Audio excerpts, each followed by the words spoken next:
Hello. So today is the 3rd of June 2023, and I will talk about an important Japanese architect, Takefumi Aida.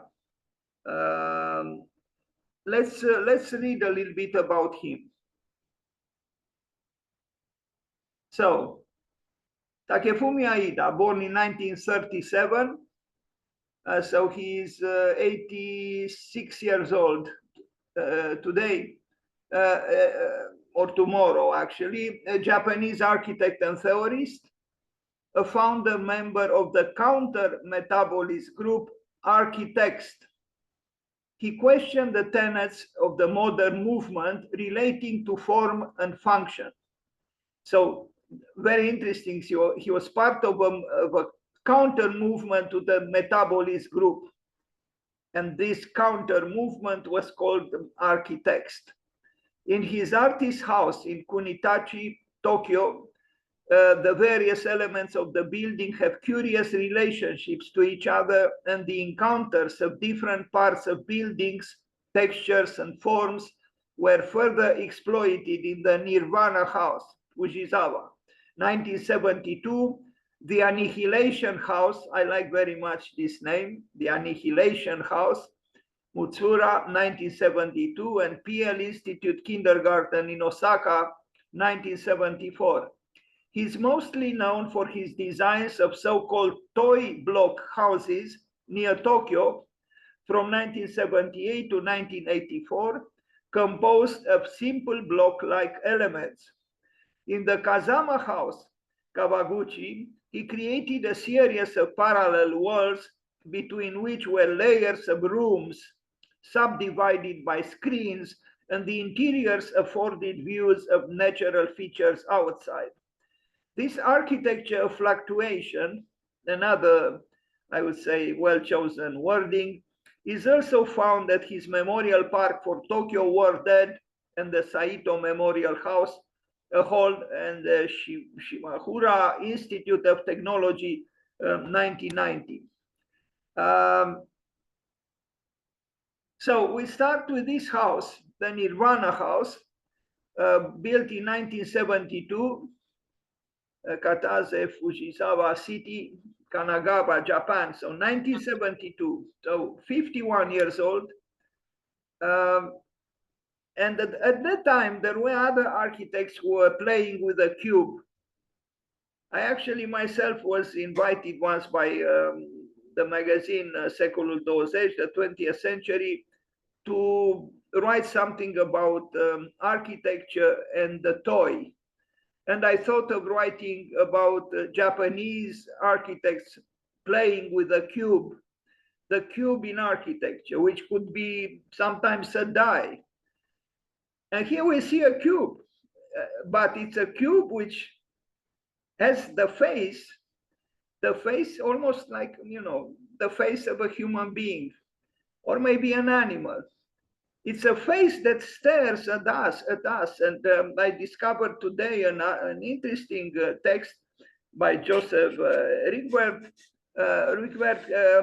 about exactly about this house.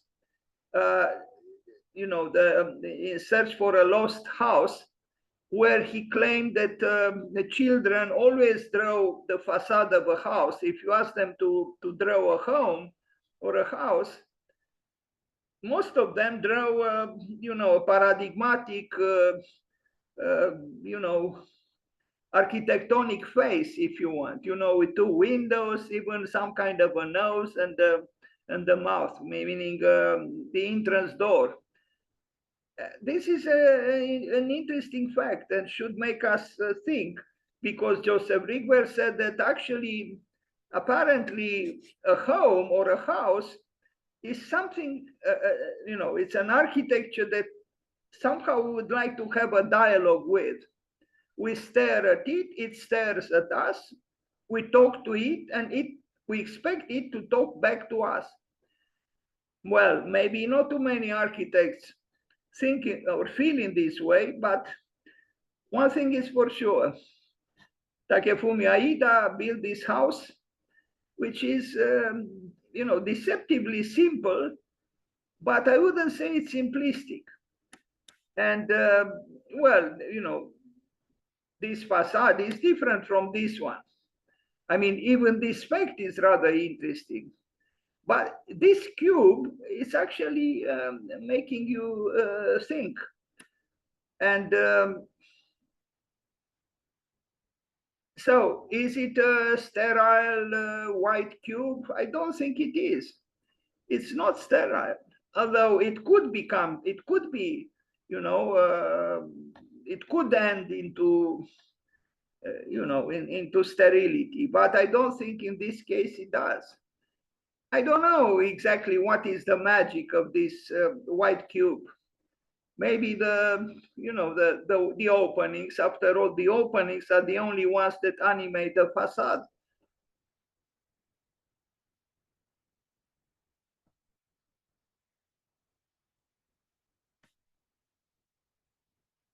Sorry about this picture. I couldn't find a better resolution.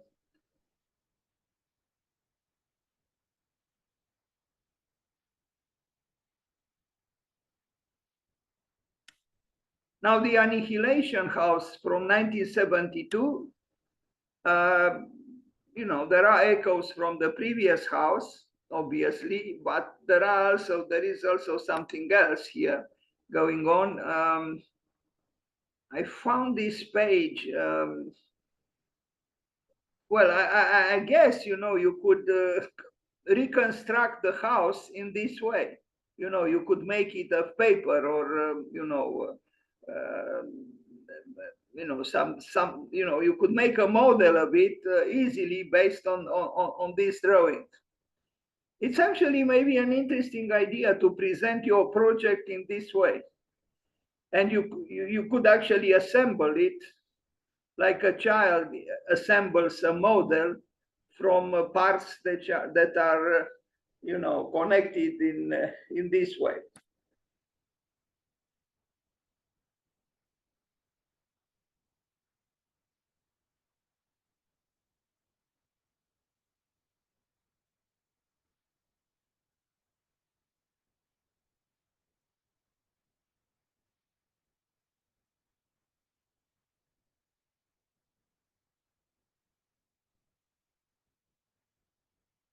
The curious thing about the square and the cube is that even if they are, quite predictable, so to speak, about the absoluteness of their form, and could thus become devoid of emotional content. In their very abstractness, they allow for an infinity of manipulations.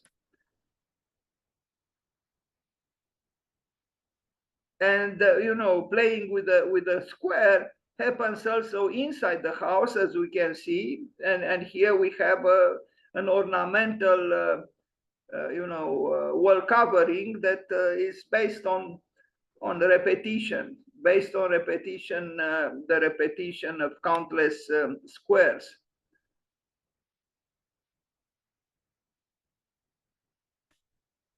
Now, the stepped platform house, also 1975. This is also interesting, and really, these Japanese architects took a lot of freedom, because, and you could say it's also it's a very formalist approach to architecture, particularly if you contemplate these stairs that end on both sides of the house. For example, the orthodox functionalist would say, what's happening underneath underneath the stair? It's a lost space. I don't think it's a lost space. It's actually a very interesting space, and you could infuse in it some kind of ad hoc or not ad hoc function. You could use it if you are obsessed to using every square inch of your house. But this essentialism, this Japanese essentialism, as it was called by Toyo Ito, has its virtues, because you see clearly an architectonic will that asserts itself with an intention that is probably metaphysical.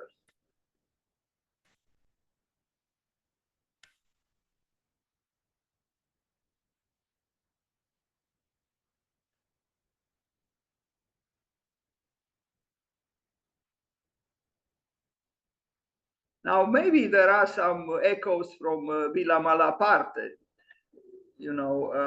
built for that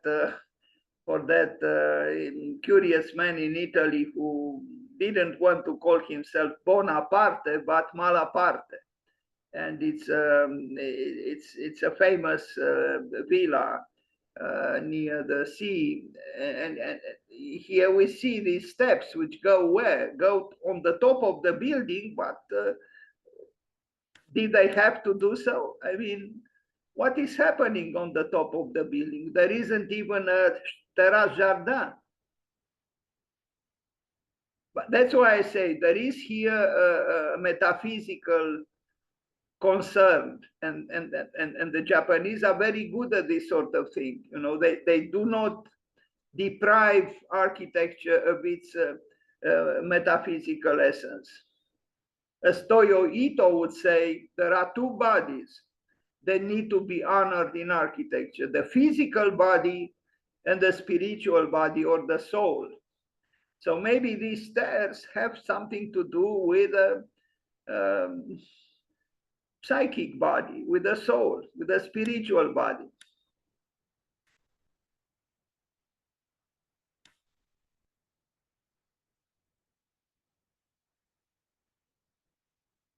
Now, again, the functionalists would protest, because these steps, as you can see, the two sides of the thread and the riser have the same length, and so one would say it's too abrupt to be used properly as a stair.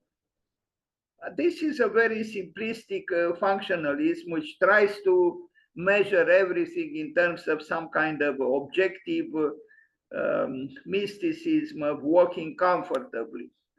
The toy house number one. Now here we arrive at a special chapter in the work of Takefumi Aida, and at his theory about bringing playfulness into architecture.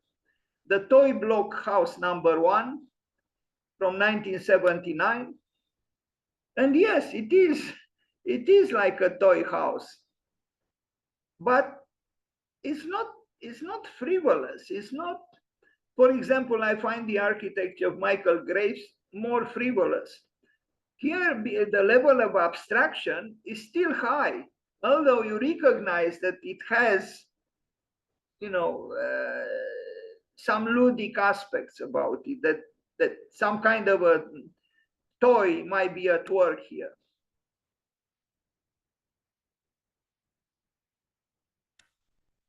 He built several. We are going to see two or three. This is toy house number one.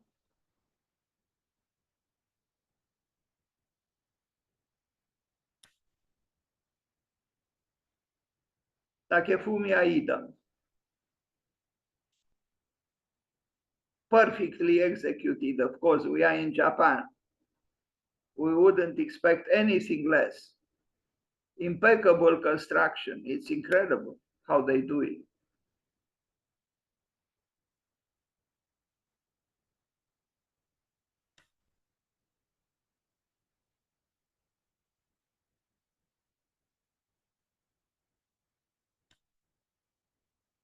And yes, it is an inhabited house. It is a house. By the way of house, and actually by the way of home, I'm thinking to invite works for an exhibition I want to organize called Domus Errata, Home, Bitter Home. Of course, paraphrasing and even being maliciously so towards home sweet home, because I'm very much against this simplistic association between home and sweetness. This delusional, thinking relating to home, that the home has to be sweet. What about home, bitter home? Domus errata. If you want to send works, please do so. Tell the truth about what a home is, because home is not just sweetness. Home is also, the stage where sometimes dramas take place, and maybe the truth of what's happening inside the home should be addressed. Anyway, there is a theater here in the architecture, the toy house number 1 of Takefumi Aida. Everything is very planned and rigorously placed, as you can see, a house within a house. It's almost like a little temple within the house. It's actually very interesting, and again, the second body, or maybe the first body of architecture, the psychic one, the spiritual one, the soul, does matter. At night also it is striking, because it is very pure, and it's, in its own way, flirting with the absolute, with the infinite. It's almost like it is saying you, I don't need you. I don't need the inhabitant. I'm sufficient by myself. You sleep outside on the grass. Do not step inside me, please. Toy block house number 3. Also Takefumi Aida from 1981. This is more complex. But look, even here, it's, compare it with the houses to the left and to the right. If you want, you could even compare it with Villa Savoie, which is also white. And maybe in terms of, usable space or general area, not very different, but they are otherwise very, very different. How could they keep these clean walls? This house is almost model-like, because it's so, perfect and clean. And I mean, look at the roof, the sloping roof. I don't know, the Japanese don't have, leaks, do not have troubles with collecting water or snow, even if, let's say, snow still falls in Japan, because in Bucharest it doesn't, or it didn't for 3 years, almost at all. Personally, I'm not totally seduced by this, explicit presence of the toy.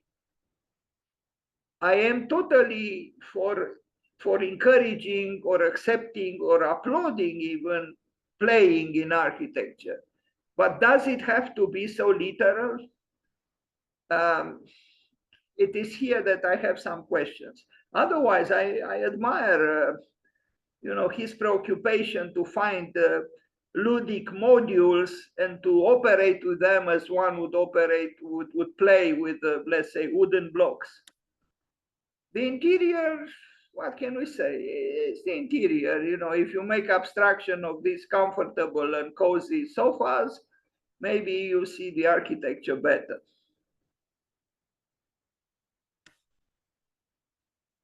Takefumi Aida.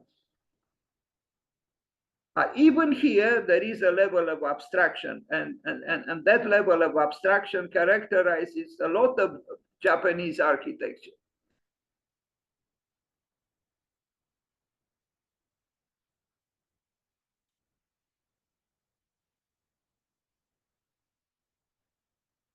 Perfectly executed again. Toy blocks house 10. So in 1984, Takefumi Aida designs the last toy blocks house, the 10th. We saw 2 others before. Maybe the most complex among all the houses, the toy blocks house 10 contains parts with several different scales and geometries. The building is totally fragmented in several small and big cubes, prisms, cylinders, and in this case also spheres. The result is a group of volumes that looks really as built by toy blocks because apparently there are no composition rules or fixed planes. Where one block is missed, there is a window, and the same volumetric game exists in the interior that is richly painted with strong colors and colored carpets. And this is the architect, contemplating something done with these, toy blocks. He, he doesn't look like a child at all. I mean, he looks like a very, mature the man, with white hair and very serious, maybe too serious. He's not smiling. But, if you think about playfulness, you'd expect some, some smiles at least. He invented this, he invented these modules made of wood, with colors, and the Aida brick or whatever block, the Aida block, it's written there and beautifully crafted. And his idea was to encourage students in architecture, young architects, to follow his path, to follow him, to play with these things. I hope I have here a text about, I think I do, an interview that was published about this enterprise. So the toy block project, this is what he wrote, and it's very interesting. Architecture is not only completed work. Architecture has universality, even if it is not built. The Aida block, which I designed, he said it, in 1981, could be applied to education and the creation of real projects. It was the series of toy block house, and with regard to the educational aspect, it was put into practice in workshops with children. For example, at the exhibition Takefumi Aida, Tokyo 2016, children were asked to create figurative objects with the Aida block. More recently, a parent-child workshop was held at Watt Museum, an interesting name for a museum, the Watt Museum in Tokyo. And this is the house. Takefumi Aida, toy blocks house number 10.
So Takefumi Aida and someone from his office, the director of something, I forgot exactly what Shiro Doi, what his function in the office of Takefumi Aida was or is. They both said in an interview that the toy block house number 1, well, actually Takefumi Aida, but for some reason they are both shown as responding to the interview. Toy block house 1, I started the series and it is necessary, therefore, to explain why this work led to the others that followed. At the time, I was considering how it might be possible to escape from the narrow standards of modernism and to make up for what was missing in modernism when I happened to think of the word playfulness. Pleasure as the goal of play is an important issue related to a basic aspect of human life. I came to wonder whether it was not a consideration of play that was lacking in modernism. It was also around this time that I suddenly began to find the writings of Johann Huizinga and Roger Caillois particularly meaningful. Johann, I don't know if I pronounce well his name. I have troubles with the Dutch names. Huizinga wrote a very influential book called Homo Ludens. And I believe that Takefumi Aida is right, that playfulness is often absent in what we call especially in functionalism. So, considering the value of play or playing and playfulness in human life in general, it should be assumed also in architecture. Now, the PL Institute Kindergarten in 1973, I couldn't find here great pictures. It's actually here, and it's you see even the site plan is very, very interesting. Maybe it's not so interesting seen from the courtyard, but the way he created this, architectonic mound, and it's like a fortress to protect the architectonic So this is how it is towards the outside. And inside is like this. Again, I think it's a little bit unfortunate that postmodernism was influencing him too at that time. And, in my opinion, it was a fatality for many architects.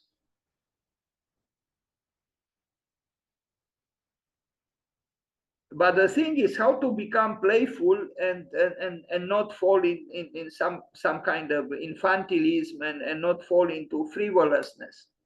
Memorial Park for Tokyo War Dead, or 1988.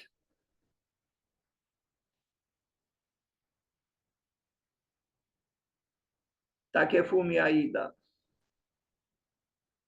Now here, he didn't work any longer with toy blocks.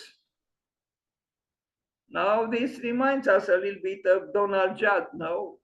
The North American sculptor whose work we saw earlier.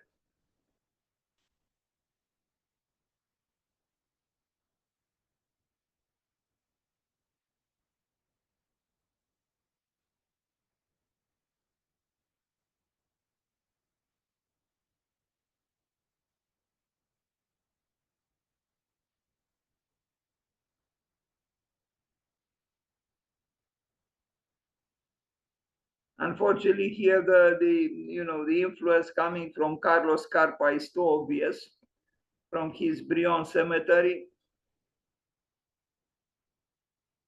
with only one exception, that those two circles are not only touching each other and they are not, overlapping a little bit. They are not intersecting.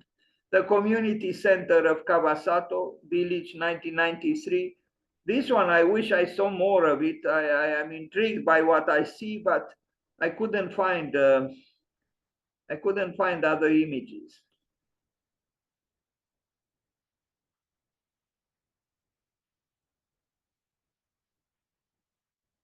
Mizuho Funeral Home, 1998. Well, it's a vast complex, but you see in Japan, and we saw when we looked at the work of Toyo Ito as well, they pay a lot of attention to death, the Japanese. Maybe that's why the longevity is so high in Japan, because they do not neglect death. And they have a lot of reverence for what we call the afterlife and what we call the dead.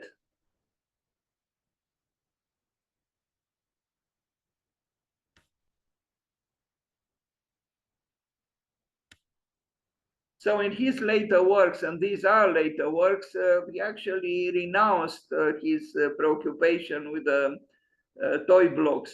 Maybe he used them only for housing complexes.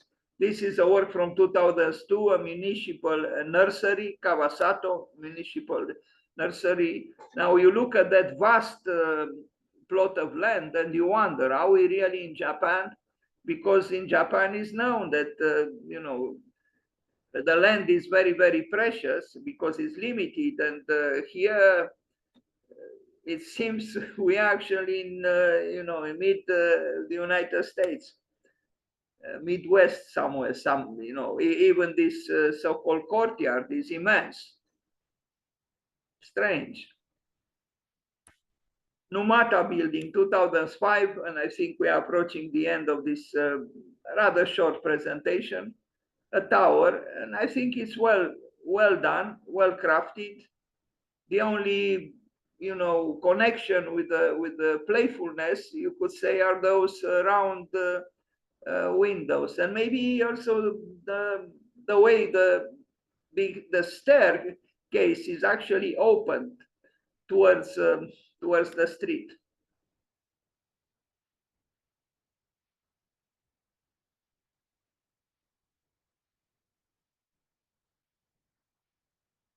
Yes, and this is the last image of this short presentation about Takefumi Aida.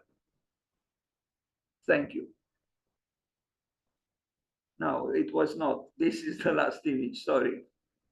But you see the, you know, the rather unusual way in which he left the staircase opened. You know, he could have enclosed it with glass, but he didn't. And it's an idea, actually.